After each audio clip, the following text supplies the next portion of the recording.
آج ظالم حکمران نہ ہوتے، قتل و غارت گری کرنے والے حکمران، ناحق خون بہانے والے حکمران، اور تو اور ایسے بے غیرت ہو گئے ہیں مسجدوں پہ قبضہ کر رہے ہیں۔ اگر یہ قوم ہماری بات مان لیتی تو ہم نے کہا تھا کہ اس ملک کی مشکلات کا، بیماریوں کا علاج صرف نظام مصطفیٰ ہے۔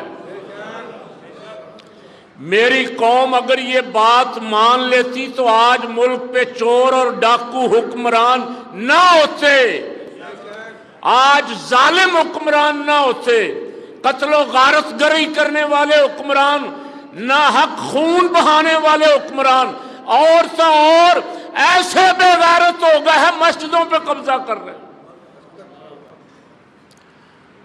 پنجاب کی وزیر اطلاعات کہتی ہے ہم نے 330 مسجدوں پہ قبضہ کر لیا ہے، اور یہ مسجدیں وہ کہتی ہیں تحریک لبیک کی تھیں۔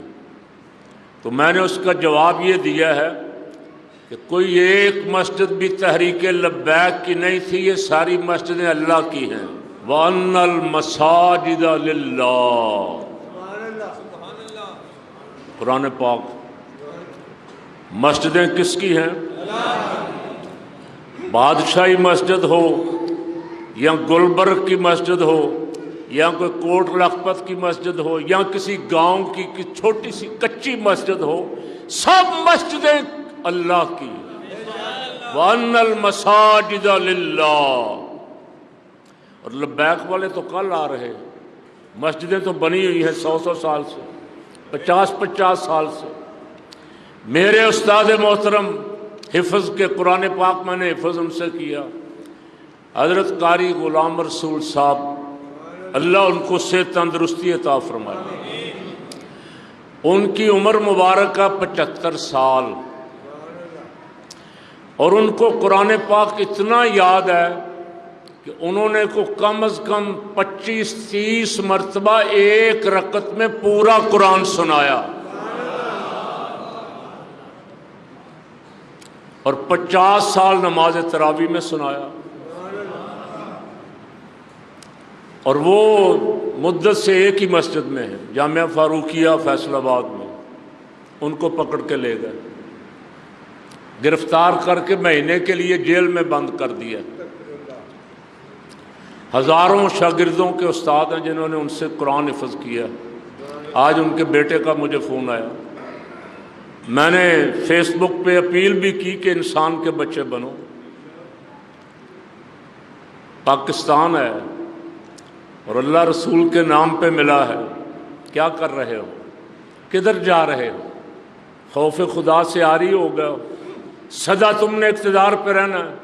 کیوں جی؟ سدا بادشاہی اونچی کہہ دو۔ ملک میں ذمہ داروں میں ٹینشن بڑھ رہی ہے۔ ایس پی نے گولی مار کے اپنے آپ کو ختم کر لیا۔ کس نے؟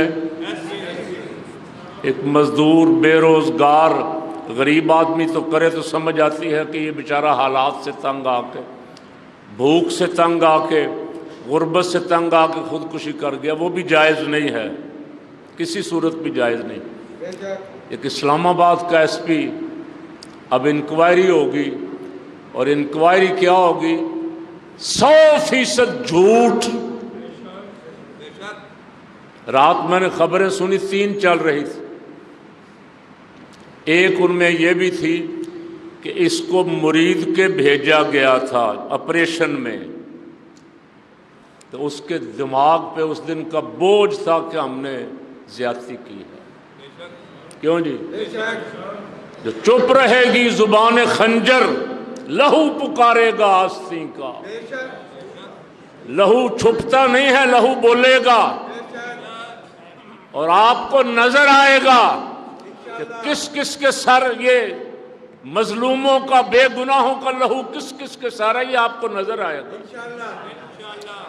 ایک ایک مجرم بے نقاب ہوگا۔ اب پولیس والے جو باہر کھڑے ہوئے میری تقریر ریکارڈ کریں اور سنوائیں جا کے۔ مسجدیں بند کرو گے. میں نے کہا تم کہتے ہو ہم نے 330 مسجدیں 200 مدرسے بند کر دیے. تو مسجدوں والا بڑا طاقتور ہے. کیوں جی؟ ابرہہ آیا کعبے کو ڈھانے کے لیے، ہاتھیوں کا لشکر لے کے آیا. پہلے آ کے اس نے چھیڑ چھاڑ کی.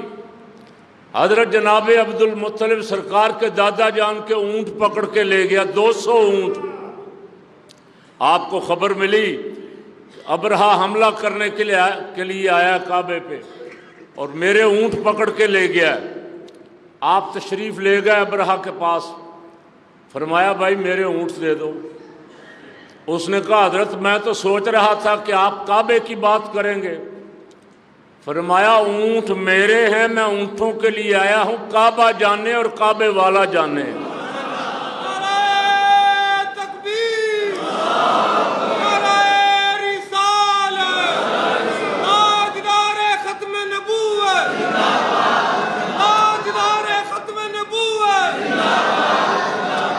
پھر کعبے والے نے کعبے کی حفاظت کی کہ نہیں؟ کس سے کی؟ کوئی گنے نہیں تھی، کوئی اسلحہ نہیں تھا، کوئی توپیں نہیں تھیں، ابابیل بھیج دیے.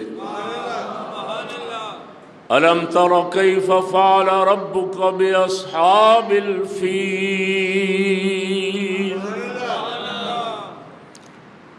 حضور سے ارشاد ہو رہا ہے محبوب، ابو جال، ابو لہب، عتبہ، شیبہ، ان بڑے بڑے دشمن کافروں کی فکر نہ کریں. آپ نے دیکھا نہیں ہم نے ہاتھی والوں کا کیا حال کیا؟ کوئی مسلمان اس وقت نہیں تھا، کوئی فوج نہیں تھی، کوئی سپاہ نہیں تھی، کوئی فورس نہیں تھی. آپ نے دیکھا ہم نے کیا کیا؟ ترمیہم بحجارۃ من سجیل. چھوٹے چھوٹے کینکر ان ابابیلوں کے منہ میں تھے، وہ جس کو مارتے تھے ایسے لگتا تھا جیسے میزائل لگا ہے، بندہ وہاں ہی ڈھیر ہو جاتا تھا. تو حضور کو یاد دلایا جا، کس لیے یاد کس لیے دلایا جا رہا ہے؟ اس لیے یاد دلایا جا رہا ہے کہ حبیب فکر نہیں کرنی، گھبرانا نہیں، کفر کی طاقت دیکھ کے فکر مند نہیں ہونا. تیرا رب بڑا طاقتور ہے، وہ جب کعبے کی حفاظت کرنا چاہتا ہے تو ہاتھی والوں کو بھی ذلیل کر دیتا ہے. ہاتھی والوں سے مراد پاور والے، طاقتور. وہ جب پکڑتا ہے تو طاقتوروں کو بھی بھوسا بنا کے رکھ دیتا ہے. مسجدوں کی حفاظت کرنے والا بڑا طاقتور ہے. مسجدوں پہ قبضہ کرنے والے بڑے بڑوں کو شوق تھا. بڑی بڑی پاکستان میں سازشیں ایک تھوڑی ہوئی، پاکستان بنتے ہی شروع ہو گئے. بے ایمان سر ظفر اللہ قادیانی آ گیا وزیر خارجہ. پاکستان بننے کے 5 سال بعد مسلمانوں کو تحریک چلانی پڑی، اور اس تحریک کا نام تحریک ختم نبوت تھا. گولیاں چلی، 10,000 جوان شہید ہوئے. ڈر گئے؟ بھاگ گئے؟ پیچھے ہٹ گئے؟ اس وقت 53 میں بھی تاجدار ختم نبوت زندہ باد کا نعرہ گونجتا رہا، پھر 74 میں بھی گونجتا رہا، آج بھی گونج رہا ہے، صبح قیامت تک گونجتا رہے گا انشاءاللہ.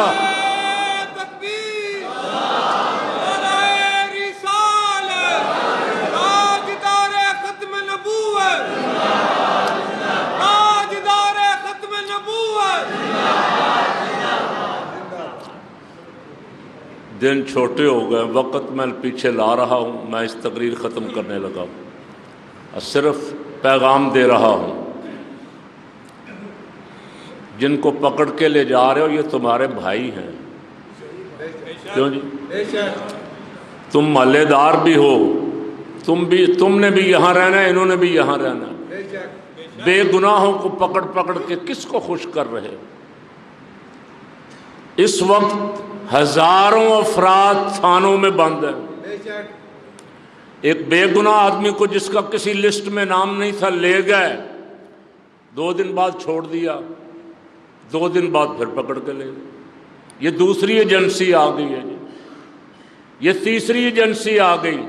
پچھلے جمعے میں نے ذکر کیا تھا، حافظ ثاقب افضل صاحب نابینے ہیں، ایک دفعہ اوقاف کے خطیب ہیں، ایک دفعہ لے گئے، 2 دن بعد ایس پی گلبرگ نے لوگوں کے ساتھ اچھا سلوک کیا، بہت سارے نوجوان چھوڑے جو بے گناہ پکڑے ہوئے تھے، لیکن پھر پتہ لگا کہ مسلم ٹاؤن والی پولیس آ کے لے گئی۔ پاکستان کو پولیس سٹیٹ نہ بناؤ، معاملات بیٹھ کے حل کرو، اور مطالبہ میں کر چکا ہوں کمیشن بناؤ، وہ فیصلہ کرے کہ کون قصوروار ہے۔ میں کہوں آپ قصوروار ہیں، آپ کہیں میں قصوروار ہوں، اس طرح فیصلہ نہیں ہوگا۔ آزاد غیر جانبدار کمیشن بناؤ، وہ فیصلہ کرے یہ قصوروار ہے، بات ختم ہو جائے۔ اس طرف کیوں نہیں آتے؟ بے گناہوں کو پکڑنا، مسجدوں کو تالے لگانا، مدرسوں کو سیل کرنا، یہ نہیں چلے گا۔ کہہ دیں نہیں چلے گا انشاءاللہ۔ اللہ اس ملک پہ رحم فرمائے، ملک کے حالات درست فرما دے۔